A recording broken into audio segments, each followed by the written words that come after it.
Merhaba arkadaşlar. Kanalıma hepiniz hoş geldiniz. Bugün yine birlikte fincanın içindeki işaretleri yorumlayacağız. Bakalım kader bize hangi mesajları göndermiş, hangi yollar açılıyor, hangi sırlar ortaya çıkıyor. Niyetlerinizi alın arkadaşlar, takipçilerim. Bunun yanı sıra aynı zamanda yeni izleyici, katılan izleyicilerim için de sizler de niyetlerinizi alın. Takip edin arkadaşlar, yeni katılanlar. Ee, Bunun haricinde niyetlerinizi aldıysanız fincanınızın açıyorum ve hadi başlayalım.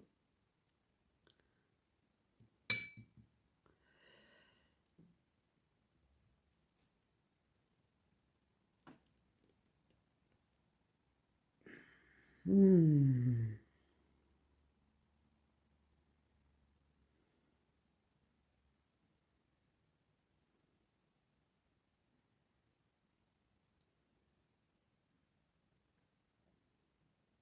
Evet. Şimdi burada fincanın üst kısmına doğru zıplayan bir tavşan bu. Çok hareketli ama biraz da ürkek bir enerjiyi anlatıyor bana. Tavşan genel olarak hız, haber, kısmet ve çekingen duyguların sembolüdür arkadaşlar. E, Şimdi üst kısımda çıkması bunun hemen değil biraz zaman içerisinde netleşeceğini gösteriyor bana. Yani yaklaşan bir gelişme var ama henüz tam ortaya çıkmamış, sıçramış, zıplıyor şeklinde görünmesi çok önemli. Çünkü bu sembol ani hareket demektir. Bir anda gelecek mesaj, teklif, karşılaşma ya da beklenmedik bir haber. Özellikle durmuş bir konuda hızlanma enerjisi veriyor arkadaşlar. İkili ilişki olarak baktığımda çekingen ama seni düşünen bir kişiyi anlatıyor. Sana yaklaşmak isteyip geri duran biri olabilir. Zıplaması bu kişinin sonunda cesaret göstereceğini söylüyor bana. Maddi tarafta ise, maddi olarak baktığımda ise küçük ama hızlı gelecek bir kısmeti gösteriyor. Parça parça kazanç, ek fırsat ya da kısa süreli bir şans olabilir. Şimdi tavşanın kulakları dik arkadaşlar. E, Çevrende çok konuşulan bir konuyu işaret edebilir bu bize. Ee, Bir haber kulağına çabuk ulaşacak gibi görünüyor bence. Ee, Falda şunu da söyleyebiliyorum aslında. Çok korktuğun bir şey aslında düşündüğün kadar büyük değil. Yani seni gelen bir konuda rahatlama enerjisi diyorum ben buna arkadaşlar.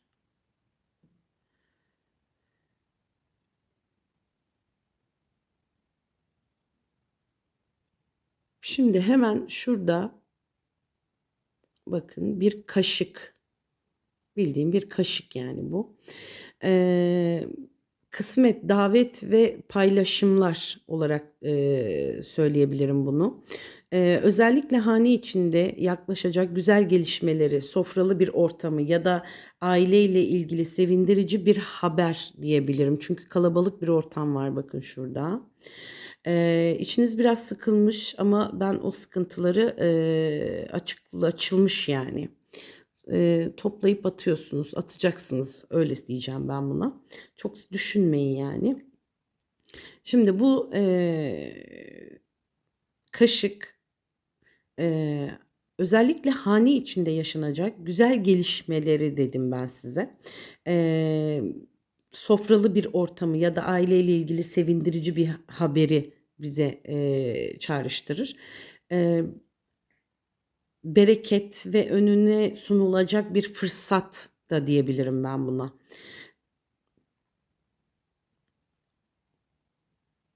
Davet, kutlama dedim zaten. Küçük, bu davet kutlamanın, akabinde zaten çıkmış bu da. Eee, Bu sevindirici bir kısmet arkadaşlar. Çok güzel çıkmış aslında. Hani içiniz biraz kararmış ama buradan bakın, kameradan o kadar şey gözükmüyor ama aslında çok fal net konuşuyor benimle. Eee İkili ilişkilerle birleştirirsem ben bunu, eee, vakit geçirmek, yüz yüze bir konuşma ya da samimi bir buluşma, diyebilirim buna ikili ilişkilerde. Temiz bir, konuşma. Yani hiçbir, şey yok, sıkıntı yok yani, öyle söyleyeyim size.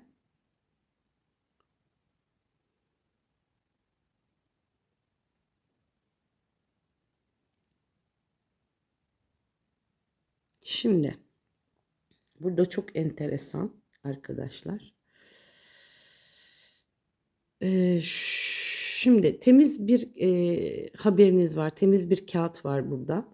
Eee, O da şöyle, söyleyeyim onu da size, temiz bir haber arkadaşlar alacaksınız. Bu, aynı zamanda, eee, temiz bir kağıt yanında çıkıyor arkadaşlar bu.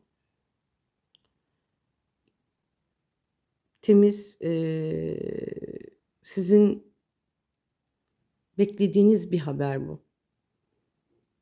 Netleşme, net bir haber alacaksınız. Çok güzel. Net bir haber alacaksınız arkadaşlar.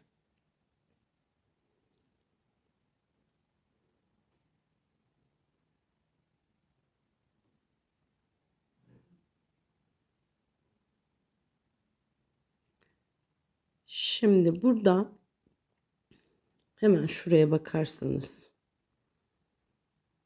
bu sanki ağzından ateş fışkıran bir dinozor. Sanki bu yani. Bakarsanız. Gördünüz mü? Ee, Ejderhadır da ben ona dinozor dedim. Ama ejderha gibi de durmuyor. Dinozor gibi sanki bu. Ejderha diyelim. Ağzından ateş püsküren bir ejderha. Bu çok güçlü, baskın biri. Bu genelde içinde birikmiş büyük bir enerjiyi, öfkeyi ya da patlamak üzere olan bir durumu anlatıyor.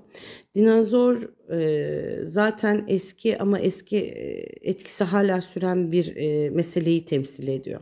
Ejderha ya da dinozor arkadaşlar. Siz alın hangisini istiyorsanız.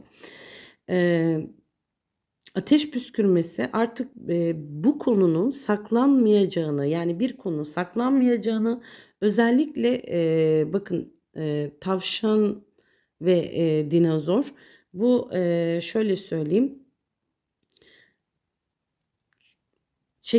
önce çekingen ve hızlı bir enerji ardından, büyük ve sert bir enerji geliyor arkadaşlar. Bu da küçük başlayan bir olay büyüyebilir. Bir konuşma, mesaj ya da yüzleşme yeniden hareketlenebilir. İkili ilişkilerinizde gururlu ve dominant bir kişiyi gösterir arkadaşlar. İçinde yoğun duygular taşıyan ama bunu bastıran biri bir anda patlayabilir. Kıskançlık, sahiplenme ya da ani bir çıkış enerjisi diyebilirim ben buna.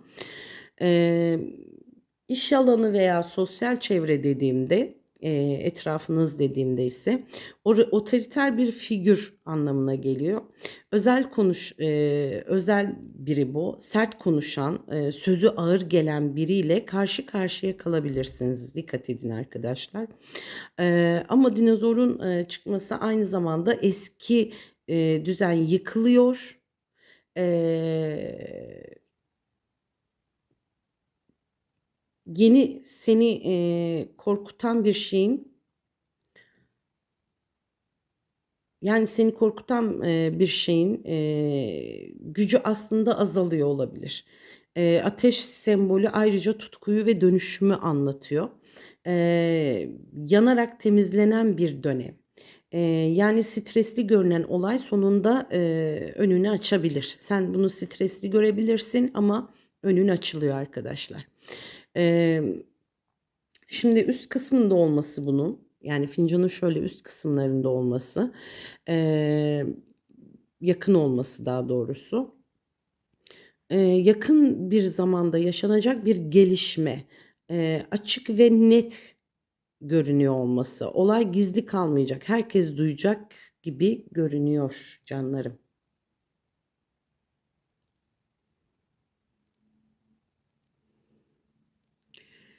Şimdi buraya geldiğimde, burada bakın bir masa, sandalyesi, bayrağı ve burada bir figür, kalem diyorum ona ben. Bu bir masa arkadaşlar. Sandalyesi, masa ve bayrağı. Eee, bu figür bana resmi ve kader belirleyen bir süreci gösterdi. Yani resmi bir şey bu. Genelde karar, görüşme, imza ve önemli konuşmalarla bağlıyorum ben bunu.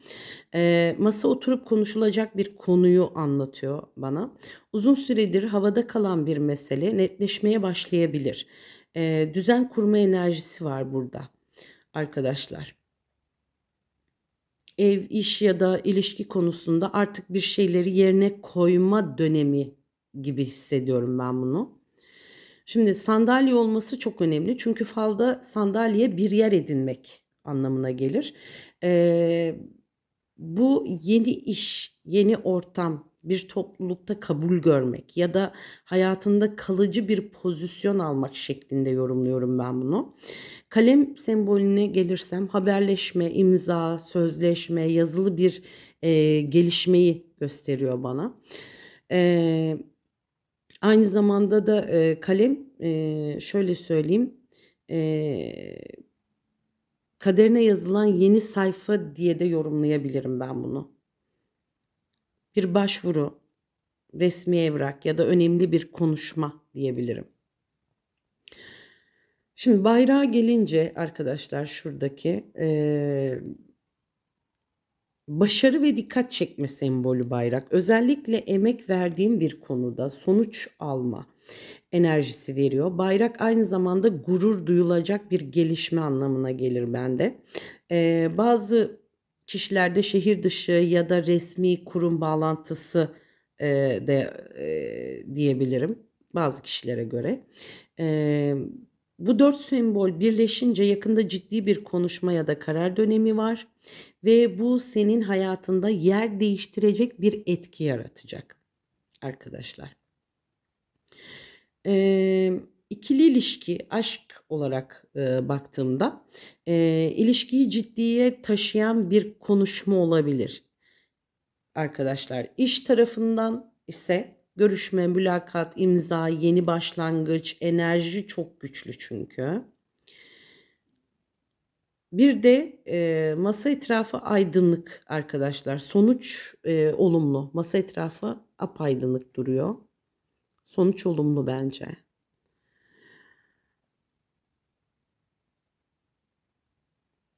Burada şimdi şöyle söyleyeyim. Gözüme çarpan bembeyaz bir kalp. Bu çok güzel. Büyük. Bakın görüyorsunuz ve üzerinde masa, tavşan ve dinozorumuz, ejderhamız. Şimdi bunu da şöyle söyleyebilirim size. Arkadaşlar kalp çok büyük ve çok güzel çıkmış. Çok da aydınlık çıkmış. Eee, Şimdi bu masayla birlikte olması yani önce kalbi yorumlayayım ben size. Eee, Falda çok özel bir duygu bu. Büyük ve mesela koyu kalplerden farklı bu. Beyaz, bembeyaz bir kalp. Naif, sessiz ama gerçek hisleri anlatıyor. Yani bağırarak değil, içten içe büyüyen bir sevgi enerjisi var burada. Bu bazen sana karşı duygusu olan ama bunu çok belli etmeyen birini gösteriyor. Özellikle kalp içinde çizgilerle bakın etrafındaki çizgilerle olması yani siyah çizgiyle olması Duyguların kırılgan ama samimi olduğunu anlatıyor. İnce düşünülmek enerjisi bu. İnce düşünmek enerjisi aslında. İnce düşünen biri bu. Eee, Kalbin çok güzel görünüyor. Bembeyaz, tertemiz. Falda temiz bir niyet demektir aslında. İçinde kötü enerji olmayan bir yakınlaşma ya da gönül bağı çıkmış bence. Şimdi bu fincanın orta kısmında çıkmış olması, yani eee, yakın zamanda duygusal bir konuşma olacak. Eee, Bu kalbin size açacak, kalbini açacak yani. Bu aynı zamanda gizli hayranlık da olabilir arkadaşlar. Size gizli bir hayranlık duyan biri de olabilir. Seni uzaktan seven ya da sürekli düşünen biri de olabilir bu. Yani kalbini yoran değil, ruhunu hafifleten bir enerji gibi geldi bana bu. Yani yoran değil ama hafifleten, böyle naif, güzel bir enerji bu. Daha huzurlu, daha sakin, daha derin bir bağ gördüm ben burada arkadaşlar. Çok güzel. Bence çok güzel. Şimdi burada nal, bakın, ters nal ama fincanın ağız kısmına doğru. Şimdi bu ters nalda arkadaşlar ağız kısmına doğru çıkması dikkat çeken bir şey bu. Normal nal şans ve korunmayı temsil ederken ters dönmüş olması şansın akıp gitmesi ya da enerjinin bir süre dağılması şeklinde yorumluyorum ben bunu. Ama ağız kısmında olması bu tabii ki değiştirir. Çok yakın zamanda fark edilecek bir durum olacak arkadaşlar. Bir şeyi çok yakın zamanda fark edeceksiniz. Nazan enerjisine de dikkat çeker aynı zamanda bu. Senin enerjine, başarına ya da dikkat çekmene karşı kıskanç gözler olabilir. Ters nal bazen kısmetin üstüne göz değmesi de olabilir. Özellikle planların son anda aksaması, ani huzursuzluklar ya da kararsızlıklar hissi bu ters nala bağlıyorum ben bunu, bu sembole bağlıyorum. Ama korkutucu değil arkadaşlar. Çünkü nal hala koruyucu bir obje olarak kabul ediyorum ben bunu. Enerjini herkese açma, yani her düşündüğünü anlatmak ve bazı planlarını sessiz ilerletmek daha iyi olabilir sizin için. Ağız kısmına yakın olması ayrıca şu anda içinde bulunduğun dönemi anlatır. Yakın çevrenden birisini çok takip ediyor ya da bakın şeyde de tertemiz bir kalp olarak da çıktı farkındaysanız. Çok takip ediyor ya da sürekli gözlemliyor sizi olabilir. Dedikodu enerjisi olabilir bu.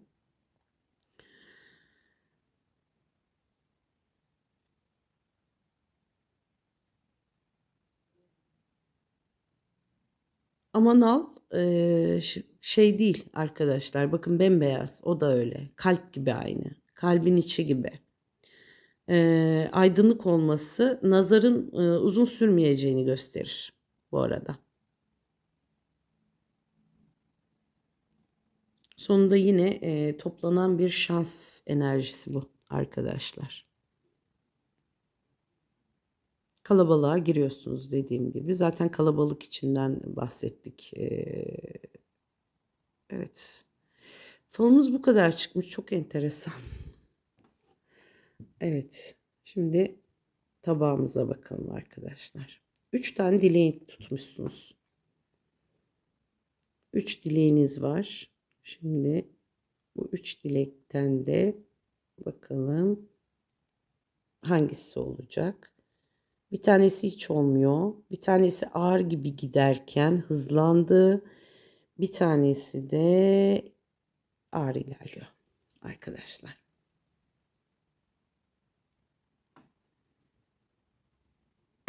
Evet, burada da sıkıntılarımızı atıyoruz canlarım.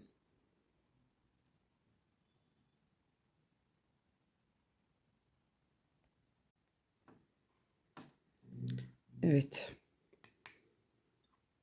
Bakalım. Arkadaşlar bu da çok değişik bir fal oldu bence. Tabağımız çok güzel. Aydınlık, ferah. Evet. Fincanımızın içi kararmıştı. Etrafı çok güzeldi ama tabağımız da çok güzel bence. Bu çok hoş. Harika bir şey. Bence yorumu çok güzel. Ancak bakın şurada şapkası, gözleri yok. Bir süret. Görüyorsunuz değil mi?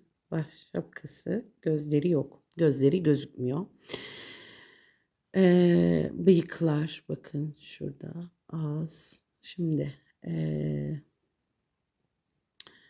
Şimdi öncelikle pala bıyıkları bir pala bıyıklı. Ee, Bıyık ve ağız. Yani şu pala bıyıkları önce bir yorumlayayım size. Ee, Tamamen iletişim, söz ve erkek enerjisiyle bağlantılı bu. Ee, Konuşacak konu ya da konuşulacak çok önemli bir konu var gibi görünüyor. Bıyık sembolü genelde otoriter, gururlu ya da yaşça büyük bir erkek figürünü temsil eder. Bu kişi aileden biri olabilir, iş çevresinden olabilir ya da hayatında etkisi olan biri olabilir. Şimdi e, pala bıyık öncelikli olarak bu etkinin hala güçlü olduğunu eee, etkinin hala güçlü olduğunu gösteriyor bana. Yani sözü ağır gelen, dominant, biraz da kendi dediği olsun isteyen biri çıkmış arkadaşlar burada.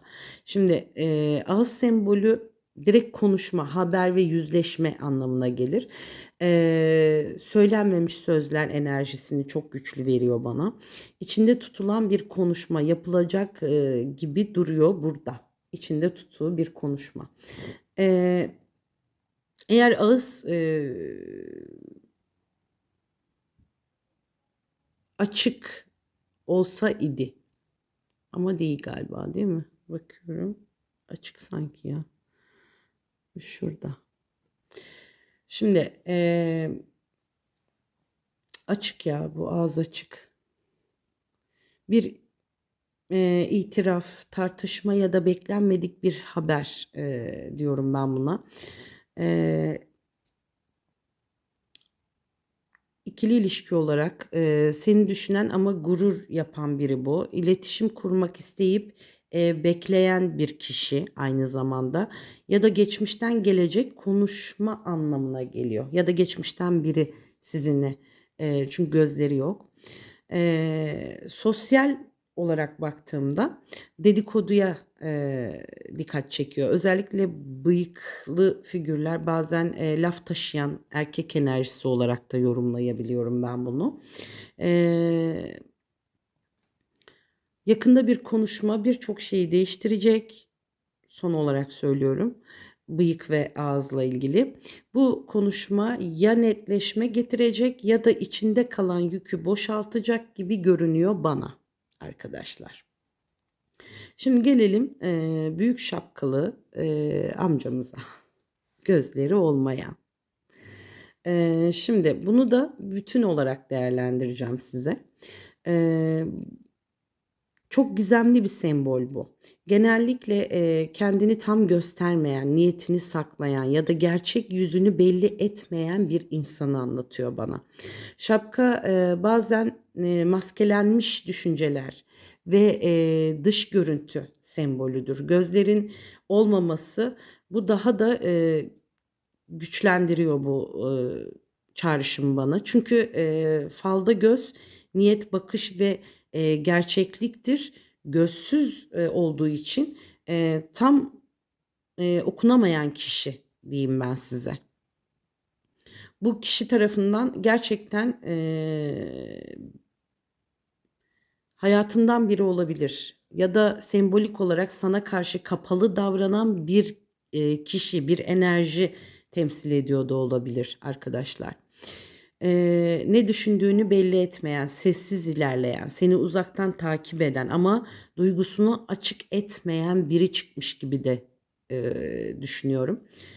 Aşk hayatına baktığımda bu figür ikili ilişki olarak nitelendirirsem hislerini saklayan ama seni gözlemleyen bir kişiyi gösteriyor. Büyük şapka burada gururu ve görünüşü korumayı anlatıyor bana. Yani dışarıdan güçlü görünmeye çalışan biri gibi olabiliyor. Eee, Öyle biri daha doğrusu olabilir demeyeyim ben. Sosyal çevrende ise dikkat edilmesi gereken bir enerji arkadaşlar. Gözsüz figürleri arkadan dönen şeyler ya da eski bilgi olarak da yorumlanabiliyor çünkü bu gözsüz figürler. Eee Her duyduğuna hemen inanmaman gerektiğini söylüyorum ben sana. Ama figür korkutucu değil arkadaşlar. Gizemli görünüyor. Bu da çok çözülmemiş bir insan enerjisi. Zamanla gerçek niyet ortaya çıkacak. Özellikle senin ağız ve konuşma sembolleri de çıktığı için bu kişinin bir noktada konuşup kendini belli etme ihtimali yüksek görünüyor arkadaşlar. Tamam. Yani bu aşamada korkutucu gelmesin size, gayet güzel. Ama dediğim gibi dikkatli olun. Ee, Şimdi bunun yanı sıra şurada bir baston dikkatimi çekti benim arkadaşlar bu falda. Çok güçlü bir destek ve yön sembolüdür baston. Genelde tecrübe, rehberlik ve dayanıklılık anlamına gelir. Yani hayatında ya sana yol gösterecek biri var ya da sen artık daha bilinçli ilerlemeye başlamışsın. Ee, Yaşça büyük, deneyimli bir kişiyi de temsil eder bana bu, ediyor. Sözüne güvenilen bir erkek figürü ya da aile büyüğü olabilir bu erkek ya da bayan. Özellikle daha önce gördüğün bıyıklı ve otoriter figürle birleşince şurayla e, sana etkisi olan ciddi bir insan enerjisi diyebilirim ben buna. E, Baston aynı zamanda ayakta kalma gücüdür arkadaşlar. Son dönemde yorulsam bile tamamen düşmemişsin. Fal senin toparlanma enerjinin güçlü olduğunu söylüyor bana. E, Şimdi e, düz ve sağlam bir baston bu. Önünde destekli bir yol var demektir. Eğri değil. İkili ilişki olarak değerlendirirsen bunu, baston bazen olgun bir ilişkiyi anlatıyor bana. Duyguların gelip geçici değil, daha ciddi, daha güven arayan bir enerjiye dönüştüğünü gösteriyor. E, Açıkçası tek başına değilsin. Yani görünmeyen bir destek, doğa ya da sana omuz olacak bir insan enerjisi var. Özellikle karmaşık çıkan sembollerden sonra baston çıkması sonunda dengeyi bulacağını gösteriyor bana. Tamam. Çok güzel yani. Onun için şey yapmayın.